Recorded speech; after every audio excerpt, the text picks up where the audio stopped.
अगर आपने इस ड्रामा के पिछले पार्ट नहीं देखे तो पहले आप उन्हें देख लें। अगर आपको ड्रामा की एक्सप्लेनेशन अच्छी लगे तो वीडियो को लाइक कर दीजिए और मेरे चैनल को सब्सक्राइब कर दीजिए, जिससे आपको ऐसी ही इंटरेस्टिंग वीडियोस की नोटिफिकेशन मिलते रहें। इस पार्ट की शुरुआत शीशी की फ्यूचर लाइफ से होती है। शीशी और मोहन सेम हाई स्कूल में पढ़ते थे। एक दिन स्कूल में शीशी को कुछ बॉयज बुली कर रहे थे, तो मोहन ने ही उसे उनसे बचाया था और उसे अपनी यूनिफॉर्म की जैकेट देता है गंदी ड्रेस कवर करने। शीशी उसे थैंक्स कहकर भाग जाती है, उसकी यूनिफॉर्म वापस ही नहीं देती। मोहन चिल्लाता रह जाता है, वो मेरी यूनिफॉर्म है। प्रेजेंट में शीशी ये सोचते हुए हंस रही थी। शावर लेकर मोहन उसके पास आता है और पूछता है, तुम हंस क्यों रही हो? शीशी उसे देखकर एकदम से अपनी आईज कवर कर लेती है। मोहन, क्या हुआ तुम्हें? शीशी, तुमने शर्ट नहीं पहन रखी। फिर उनका रोमांटिक सीन दिखाया जाता है।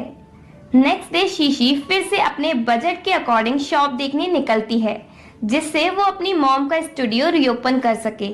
मोहन उसे परेशान होते हुए देखता है। एक्चुअल में मोहन उस पर नजर रखे है, क्योंकि उसे अब उसकी परवाह होने लगी है। मोहन अपने असिस्टेंट से पूछता है, इसे इतनी अच्छी शॉप मिल गई है, फिर क्यों नहीं ले रही? असिस्टेंट, शायद रेंट की वजह से। उन शॉप्स के रेंट शीशी के बजट से ज्यादा होंगे। तो मोहन शीशी की हेल्प करता है। शीशी सोच रही होती है, ये सब इतना हार्ड क्यों है? मैं अच्छी लोकेशन पर भी रेंट अफोर्ड नहीं कर पा रही हूँ। तभी उसे एक शॉप ओनर का फोन आता है और वो कहता है, हम शॉप का रेंट कम करने को तैयार हैं, जैसा आपने कहा था। शीशी बहुत खुश हो जाती है। एक्चुअल में ये रेंट मोहन ने कम करवाया है। शीशी शॉप देखकर खुश होती है और फिर वो वापस घर जा रही थी, तभी रास्ते में उसे शुए का मैसेज आता है। वो लिखती है, शीशी, मोहन ब्लूबेरी होटल में है और ड्रंक है। मैं अभी बिजी हूँ, तो क्या तुम जाकर उसे घर ला सकती हो? शीशी मैसेज रीड करके बात सोचती है। फ्यूचर में यही मैसेज के बाद वो मोहन को लेने होटल गई थी। जब वो रूम में पहुंचती है तो वहाँ अंधेरा होता है और वियर्ड स्मेल आ रही होती है। स्मेल की वजह से शीशी को अचानक से गर्मी लगने लगती है और उसे चक्कर आने लगते हैं। गर्मी की वजह से वो अपने क्लॉथ्स उतारने लगती है और उसी टाइम उस रूम में शुए और जिंगजिंग झूठ बोलकर जीशन को भेज देती हैं। जीशन शीशी को संभालता है क्योंकि उसे चक्कर आ रहे होते हैं। वो उसके लिए डॉक्टर को लेने जाता है, पर शीशी उसे रोकती है और वो दोनों बेड पर गिर पड़ते हैं। उसी टाइम शुए और जिंगजिंग के प्लान के अकॉर्डिंग रिपोर्टर्स आ जाते हैं और उन्हें लगता है जीशन शीशी के साथ रिलेशनशिप में है। जीशन उन्हें समझाता है कि ऐसा कुछ भी नहीं है। तभी रूम में शुए मोहन को लेकर आती है और बताती है, देखो शीशी जीशन के साथ रिलेशनशिप में है। प्रेजेंट में शीशी कहती है, फिर से यही, पर इस बार मैं जिंगजिंग और शुए के मन की होने नहीं दूंगी। इस बार सब कुछ मैं हैंडल करूंगी। शीशी जीशन को कॉल करती है और उसको इन्फॉर्म करती है। इधर शुए मोहन को कॉल करके बताती है कि उसने शीशी को जीशन के साथ होटल में जाते हुए देखा और वो उसे तुरंत होटल आने को कहती है। तभी मोहन शीशी को टैक्सी में बैठते हुए देखता है। वो शुए से कहता है, ठीक है, मैं अभी आता हूँ। मोहन ब्लूबेरी होटल जाने के लिए निकलता है।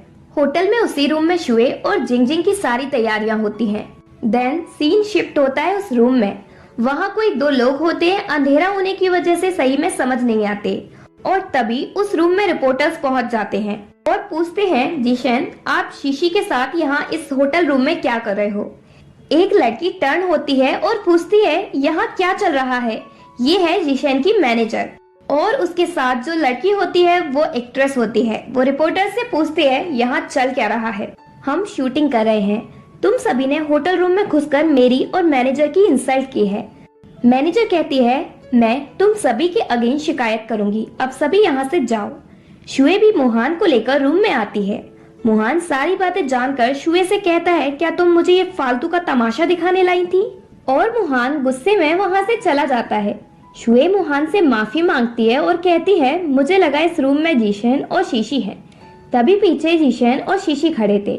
शीशी शुए से कहती है, तुम्हें क्या लगा था मैं होटल रूम में अकेले जीशन से मिलकर कुछ गलत करूंगी? शायद तुम मुझसे इतनी नफरत करती हो कि तुमने ऐसा गंदा प्लान बनाया, पर तुम कम से कम मेरे लिए नफरत किसी और पर तो नहीं निकालो। तुम मेरे को फंसाने के लिए जीशन का यूज करना चाहती थी। शुए मोहन से कहती है, तुम इसकी बातें नहीं सुनो। शीशी कहती है, शुए, इससे पहले कि तुम मोहन को और झूठी कहानी सुनाओ, उसका सच जानना जरूरी है कि तुम्हारा प्लान क्या था। शीशी मुहान को वो मैसेज दिखाती है जो उसने उसे भेजा था कि वो जाकर ड्रंक मुहान को होटल से ले आए। मुहान शुए से कहता है ये तुमने सही नहीं किया। शुए गुस्से में शीशी का फोन छुड़ाकर तोड़ देती है और मुहान से कहती है तुम इसकी बातें नहीं सुनो, इसकी मॉम अच्छी नहीं थी तो ये कैसे अच्छी हो सकती है।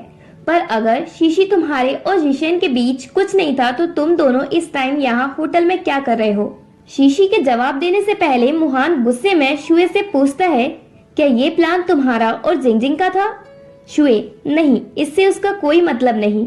शुए झूठ बोलती है जिंगजिंग को बचाने के लिए। तभी वहाँ मुहान का असिस्टेंट जिंगजिंग को ढूंढ कर लाता है। वो वही होटल में छुपी हुई थी। इस बात का पता तो शुए को भी नहीं था। जिंगजिंग शुए से कहती है मैं तो कुछ काम से आई थी पर पता नहीं ये असिस्टेंट मुझे यहाँ पकड़ कर ले आया। मुझे बहुत डर लग रहा है शुए, मुझे कुछ भी समझ नहीं आ रहा। जिशेन वाओ, तुमने ये सब प्लान किया और तुम्हें ही कुछ समझ नहीं आ रहा कि ये हो क्या रहा है, और तुमने सही टाइम पर रिपोर्टर्स को रूम में भेज दिया। मेरा मतलब है ये कोइंसिडेंस तो नहीं हो सकता। और मैं ये सब इसलिए कह रहा हूँ क्योंकि मुझे जरा सी सिक्योरिटी फुटेज मिल गई। जिंगजिंग खुद को बचाने के लिए मुहान के पास जाती है और कहानियां बनाना शुरू कर देती है। मैंने अपने फ्रेंड से सुना कि उसने जिशेन और शीशी को साथ में होटल में जाते हुए देखा, इसलिए तुम्हें सब बताने के लिए मैंने वो रिपोर्टर्स को रूम में भेजा था। शीशी जिशेन से फोन लेकर जिंगजिंग की बातें मुहान को सुनाती है। वो रिपोर्टर्स को बताती है कि उसने अभी शीशी और जिशेन को होटल में जाते हुए देखा तो वो भी उनके पीछे जाएं। जिशेन जिंगजिंग से कहता है ये सुनकर ऐसा लग रहा है जैसे तुमने रिपोर्टर्स को कोई न्यूज दी है, और मुझे लगता है कि वो शीशी की फोटोशॉप फोटो भी तुमने ही रिपोर्टर्स को दी होगी। शुए पूछती है जिंगजिंग क्या ये सब सच है।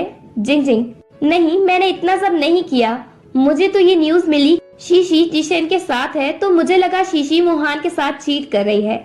ये सब एक कोइंसिडेंस है। तुम्हें मुझ पर बिलीव है ना। इतना सब नौटंकी करने के बाद भी इस शुए को जिंगजिंग पर बिलीव है।